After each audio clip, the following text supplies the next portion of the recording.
Welcome to Lens of Code. Today we'll be going through variables and types in Golang. So here, actually, there are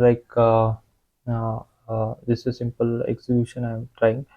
There are five types I used to explain in the Go. Like first is how to declare. There are multiple ways of declaration of the variable.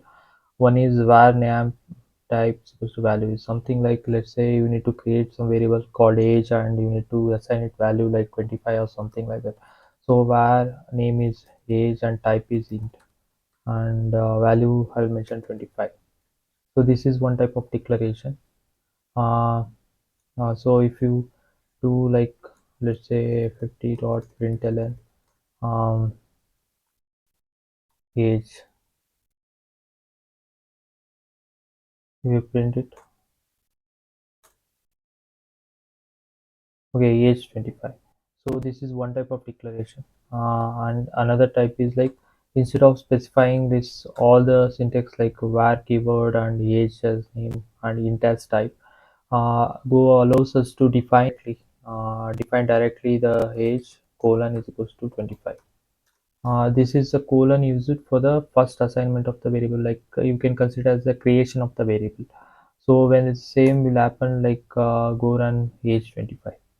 So say these two ways are both are in the same way. So this is one type. And actually let's come to the list of types. Like let's say this int is already, int is something is zero numbers. So float 64 is like a decimal numbers. String is anyway is characters, a set of characters is string, and boolean is just it allows only two values, 0 and 1, like it's true or false. So these are the things that allows. And actually when you install some plugins in VS Code, mainly the extensions, you will get these variables that will show var age int. You see it allows 16, 32-bit, 64-bit, 8-bit, and all unsigned int. These things will be allowed. Same way for float also. Float, these things will be allowed. Mm, Anyways, now hmm, coming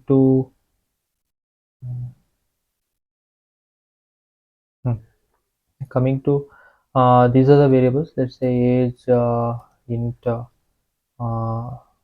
int is equals to 25, uh, or where percent uh, float float 64 is equals to 25, 24.01, something like that. And there is something called zero value var declaration, is something like similar to this, but you no need to define anything. Like let's say you define age, and you no need to assign any value to the age. Let's say uh, now if you print, it automatically assigns the age value as 0 if it isn't. This is zero value var declaration. This is how we declare. But zero value var declaration cannot be. We cannot use zero value var declaration. You need to assign value 0 like this for this example. Um, like this you need to define. But if you don't want to define anything, just declare the variable. Then this is the best option.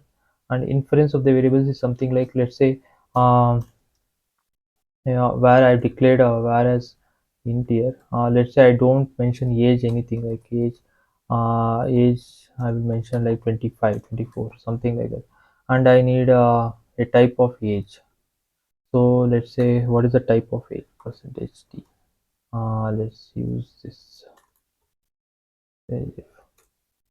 So if I run, okay, let me have a backslash n so that it will print nicely. Age is of a type int. If I make it in a double quote, if I make it in double quote, it will be like age is a string. Let's say star 00 something 92. Uh, Age is float 64. This is a way it infers the type of the variable by just looking at the value. This is one of the additional feature of Go. Yes, this Yes, that's it. These are the types. As I mentioned, one is To summarize, one is to define like this with a proper naming convention. Another is just using colon. Always use the colon is equal to is the best way to declare a variable. And these are types of variables you can use in the Go. And zero value declaration, as we discussed, without any assigning value, just declaring the variable. And inference, like automatically detects the um, type of the variable by just checking the value of it. That's it. That's it for now. Thanks.